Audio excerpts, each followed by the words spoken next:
Alors le CAC Bretigny, si vous ne connaissez pas, je vais vous le présenter. C'est un centre d'art contemporain labellisé d'intérêt national qui se situe entre une médiathèque et un théâtre et qui au départ a été construit comme un lieu de passage entre les deux entités. Une des spécificités de ce centre d'art, c'est qu'il est habité par des œuvres in situ, donc il y a une collection. C'est Xavier Franceschi, donc le premier directeur, qui a commencé cela avec notamment l'annexe qui a été fait par l'atelier Van Lieshout et le foyer de Xavier Veillant. Donc on est, je pense, un des seuls centres d'art à avoir un conduit de cheminée qui fonctionne. Donc il y a comme ça une histoire en fait du lieu qui va s'incarner dans des œuvres in situ. On peut retrouver aussi des traces du projet graphique de Firfun qu'on a laissé volontairement dans le bâtiment. Quand je suis arrivée dans cet espace, j'ai réfléchi à un projet qui s'intéresse aux usages. C'est un lieu qui a été fermé pendant 2 ans. Et moi, ce qui m'intéresse dans le fait d'accueillir des personnes dans un espace, c'est-à-dire ce que j'appelle des usagers, usagères, des artistes, des théoriciens, théoriciennes, des étudiants, étudiantes, des voisins, voisines, c'est de voir quels sont leurs usages de cet espace, qu'est-ce qu'ils ont envie d'y faire, comment l'espace, son fonctionnement peut aussi s'adapter à leurs habitudes ou peut créer de nouvelles habitudes. La programmation, elle est vraiment pensée comme ça, en considérant les usagers, usagères du centre d'art. Et aussi, un des axes importants de la programmation, c'est que on fonctionne pas mal en collectif. On discute beaucoup. Il y a une forme de polyphonie dans le fonctionnement du lieu. Et je pense que le projet graphique, il est à l'image de cette polyphonie et de cette mouvance d'une identité, en fait. Avant d'arriver au CAC Bretigny, j'ai travaillé dans plusieurs centres d'art. J'ai monté au CREDAC des outils de médiation avec Mathias Schweitzer, donc, où le graphisme était tout aussi important que le contenu. Et ensuite, au Parc Saint-Léger, j'ai travaillé avec Fanette Mélier et on a surtout mis en place avec Sandra Patron une résidence qui s'appelait La Grande Ourse, qui mettait en relation des graphistes, des artistes et des théoriciens, théoriciennes. Et dans mes projets de commissaire indépendante, le graphisme était déjà très présent. L'interaction entre le graphisme et la curation, on va dire, c'est pour moi quelque chose d'assez ancien. La résidence de graphisme au sein du CAC Bretigny a été mise en place par Pierre Balblanc. Donc Pierre est arrivé à la direction, je crois, en 2003. Et il a créé cette résidence pour Firfunf, figure très connue donc, du graphisme. C'était une résidence assez particulière puisque j'ai lu la convention qui liait Firfunf avec... à l'époque, c'était la ville de Bretigny.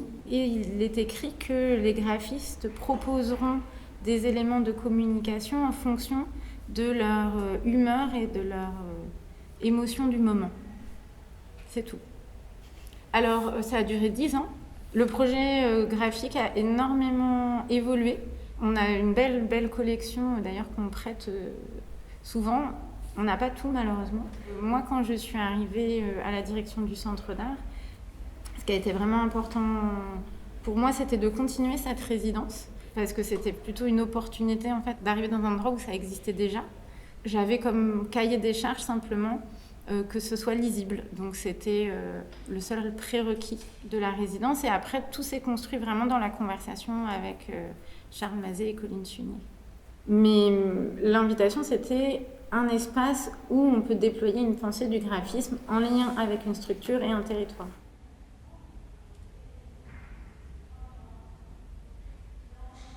On a conçu pour le CAC Bretigny 2 alphabets. Le premier, c'est bien sûr celui qui se voit le plus, qui est composé en grande taille, qui s'appelle Lara, qui est constitué de plein de signes qui, a priori, ne vont pas ensemble, issus de plein de registres différents.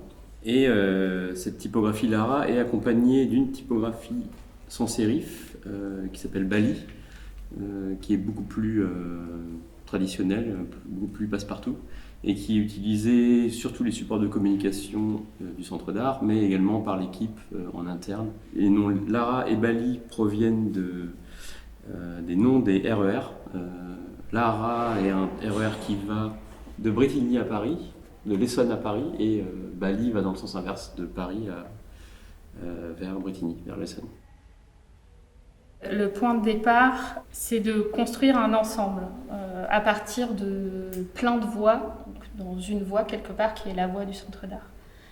Ces voies-là, elles prennent des formes vraiment différentes à chaque exposition, et même pas forcément que les expositions, ça peut être aussi les cartes de visite des personnes qui travaillent au centre d'art. En fait, sur tous les supports, il y a finalement une voie différente qui se retrouve au sein d'un même ensemble.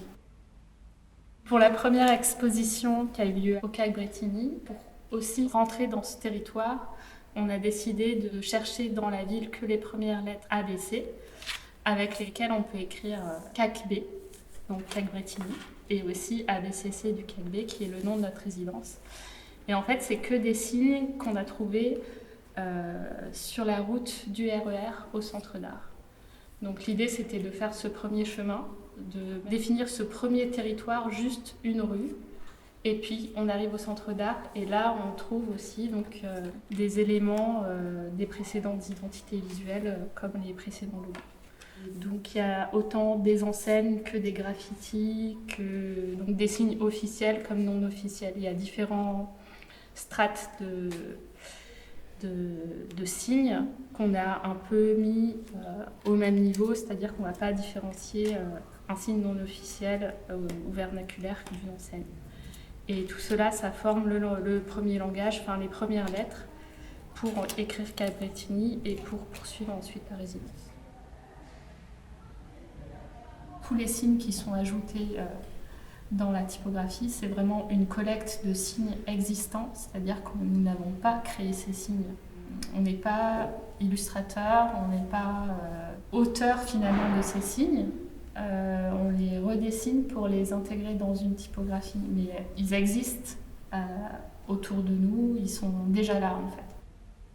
On a différentes façons de faire pour l'ajout de ces signes. On est bien sûr en conversation avec Céline et le reste de l'équipe du CAC Bretigny et les artistes qui sont invités ou les commissaires d'exposition. Soit ça va venir par exemple de notre point de vue sur une programmation ou un thème abordé par une exposition ou un sujet. Soit ça va être une discussion avec l'artiste qui va permettre de définir une typologie de signes à produire pour communiquer l'exposition. Pour une exposition collective, on aura peut-être plutôt tendance à aller piocher dans des documents ou des archives liés à la thématique d'une exposition. Et pour une exposition personnelle, on aura plutôt tendance à aller travailler à partir des documents ou des œuvres de l'artiste invité. Ce qui m'intéressait beaucoup dans leur travail, c'était des formes qui se lisent à plusieurs niveaux. En fait, il y a plusieurs possibilités d'interprétation dans leur travail. Il y a toujours une sorte de background historique assez travaillé. Il va y avoir aussi très souvent beaucoup d'humour qui est un peu caché, qu'on ne connaît pas. Et toujours quelque chose de l'ordre du jeu. En fait, les règles du jeu ne sont pas fermées du tout. Ça va vraiment dépendre de chaque projet. Parce qu'on ne veut vraiment pas figer les choses. Et donc, autant il y a des règles très précises. Par exemple, on va dire 98% des supports, c'est du noir et blanc. Avec à chaque fois un signe, une légende. Enfin, ça peut paraître aussi assez austère. Mais c'est un espace qu'on a créé pour jouer à l'intérieur. Et donc c'est pour ça qu'après, ça dépend vraiment des relations avec les artistes. Par rapport à la relation aux artistes, je pense que c'est important aussi de préciser que c'est présenté d'office, que la communication de l'exposition est faite par Charles et Colline qui sont en résidence de recherche-création, que du coup c'est un espace de production artistique pour eux. C'est important qu'il y ait une forme de consensus parce que c'est aussi important que l'artiste puisse utiliser, il y a toujours cette idée d'usage et donc il puisse utiliser ces supports pour diffuser son travail, mais il doit y avoir aussi une compréhension qu'on est sur un projet artistique en tant que tel. Donc voilà, donc c'est aussi un équilibre qui est à trouver dans la relation entre la création de Charles et Colline et l'exposition de l'artiste ou des artistes. Ouais, c'est pas forcément évident parce que comme c'est des espaces de diffusion de notre recherche, c'est aussi des supports de communication. Donc il faut que ça remplisse ces deux rôles. Et nous, ce qui nous intéresse, là où on devient content, c'est quand on voit que les artistes invités, les commissaires, la directrice vont s'emparer en fait et activer ces supports. Ça va plus être juste un outil de communication, mais ça va vraiment quelque part prendre vie et devenir un espace pour rentrer dans un projet curatorial sans forcément le montrer, c'est-à-dire sans montrer une photo de l'œuvre ou tout ce qu'on peut voir habituellement. Donc, c'est une autre entrée. Par exemple, le projet de Yoann Sorin et d'Anna Michel, Charles et Colline, ont en fait utilisé les croquis de travail de Yoann et d'Anna, qui étaient les croquis qui s'échangeaient pour construire l'exposition. Et en fait, c'est devenu des cartes de jeu. N'importe qui pouvait activer ces cartes et faire les actions qui étaient dessus. Et ensuite, alors, du coup, on est parti très loin et toute l'équipe du Centre d'Art s'est mise à faire à se cacher sous des rochers, à partir de ces supports en fait. Et il y a souvent une puissance narrative très très forte et une puissance d'activation très forte dans toutes les propositions.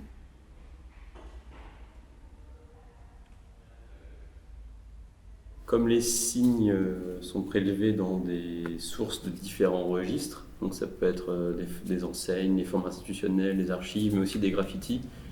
Et il y a aussi parfois des formes des signes qui peuvent déranger, qui peuvent poser plus de questions que d'autres.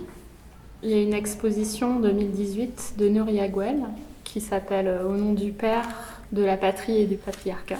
Et pour cette exposition, on s'est intéressé aux territoires proches et parmi les graffitis qu'on trouvait, il y avait énormément de phallus et très peu de vulves ou de seins, enfin de représentations féminines, mais énormément de phallus. Et ça nous a intéressé de parler de ça et de les utiliser pour mettre sur les supports de communication, puisque son exposition à Nuria était vraiment liée à ces questions du patriarcat et de comment le patriarcat va être présent tout le temps, en fait, partout.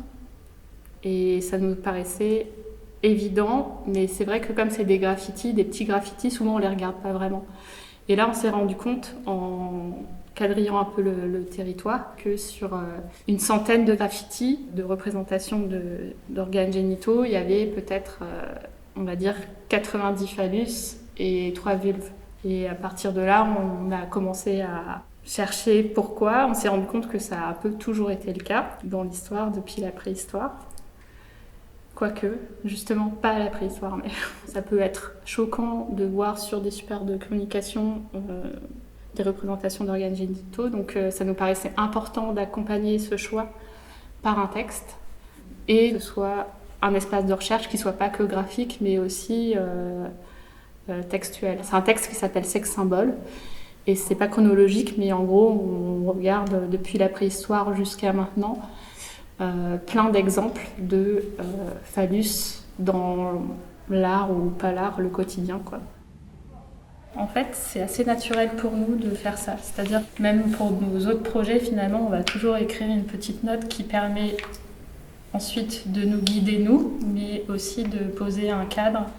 On ne sait pas, en fait. Mais on se dit que oui, ça peut être bien d'avoir un espace où c'est un peu expliqué.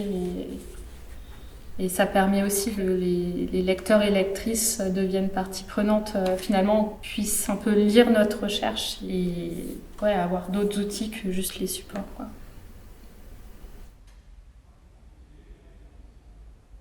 Dans plusieurs projets, on a pu collecter des signes, mais ça a pris des formes complètement différentes parce que tout simplement, c'est des contextes différents. Là, c'est un contexte de production aussi. On n'est pas, on est en résidence de recherche, mais aussi de production. Donc, c'est assez différent d'une résidence simplement de recherche, comme la Villa Médicis. Et autant dans des précédents projets, à la Villa Médicis, on s'est intéressé à une écriture qui était dans tout Rome, faite par une personne. Et là, au CAC Bretigny, finalement, c'est presque l'inverse. C'est plein de voix qui vont se retrouver au même endroit.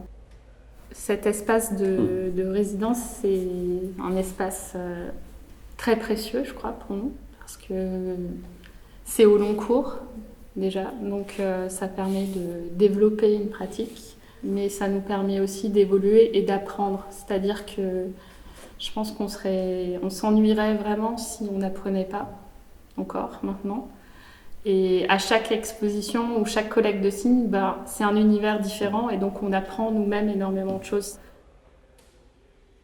Il y a plusieurs éléments du travail de Charles et Colline qui sont métaphoriques ou en relation de la manière dont le centre d'art fonctionne, notamment la déhiérarchisation des choses.